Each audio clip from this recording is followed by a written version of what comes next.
దేవుని ప్రేమించే వారికి సమస్తము సమకూడి మేలు కొరకే జరుగునని రాయబడింది. దేవుని ప్రేమించే వారు ఎవరంటే మన అందరము దేవుని ప్రేమించేవారమే. దేవుడు అంటే అందరికీ ఇష్టమే. దేవుడికి ఇష్టం లేదని ఎవరంటారు? అలాంటి వారికంటే సమస్తము సమకూడి మేలు కొరకే జరుగును. కానీ కష్టాలు, సమస్యలు, ఇబ్బందులు, శోధనలు, పరీక్షలు, కన్నీరు ఉన్నప్పుడు అన్ని మేలు కొరకే అని ఎలా అర్థం చేసుకోగలుగుతాం? దేవుని ఉద్దేశాలని, మన కష్టం వెనుకాల ఉన్న సత్యాన్ని, మన కష్టం అనే అబద్ధం వెనుకాల ఉన్న సంతోషం అనే సత్యాన్ని ఏ విధంగా గ్రహించగలుగుతాం? యోహాను సువార్త 8వ అధ్యాయం 31వ వచనం. కాబట్టి యేసు తనను నమ్మిన యూదులతో, మీరు నా వాక్యమందు నిలిచిన వారైతే నిజముగా నాకు శిష్యులయ్యుండి సత్యమును గ్రహించెదరు. సర్వసాధారణంగా వాక్యాన్ని మనం ఆదివారం రోజు విని సంతోషించి ఆనందించి అక్కడే వదిలేసి సోమవారం నుంచి శనివారం వరకు మన ఉద్దేశాలు, మన ఆలోచనలు, మన విధానంలో వెళ్ళిపోతూ ఉంటాం.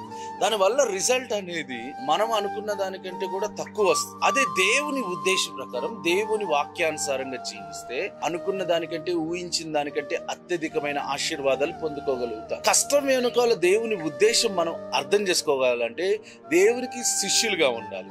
దేవునికి శిష్యులుగా ఉండాలంటే దేవుని వాక్యమందు నిలిచి ఉండాలి. యెహోవా ధర్మశాస్త్రమునందు ఆనందించుచు దివారాత్రము దాన్ని ధ్యానించువాడు ధన్యుడు. ఆకు వాడక తన కాలమందు ఫలమిచ్చు చెట్టు వలెనుంటాడని రాయబడింది.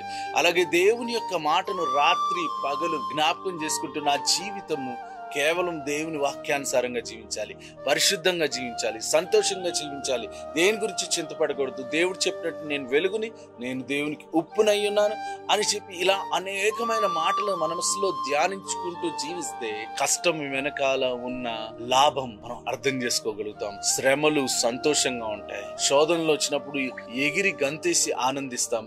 ఎందుకంటే ప్రతి పరీక్ష తర్వాత అద్భుతమైన రిజల్ట్ మనం పొందుకుంటామన్న ఆ నిరీక్షణ మనకు కలుగుతుంది. అందుకని యాకోబు గారు ఏమంటారంటే, మీ కలుగుతున్న విశ్వాసపు పరీక్ష మీలో ఓర్పును కలిగించునని ఎరిగి. విశ్వాసానికి కలిగే పరీక్ష మనకు ఓర్పును కలిగిస్తుంది. కాబట్టి ఆ ఓర్పును, ఆ క్రియను కొనసాగించమని యాకోబు గారు చెప్తారు. కాబట్టి ఓర్పు కలిగి, సహనం కలిగి దేవుని వాక్యమందు నిలిచి ఆశీర్వదించబడుదుగాక. మెండైన దీవెనలు మీరు పొందుకుందురుగాక.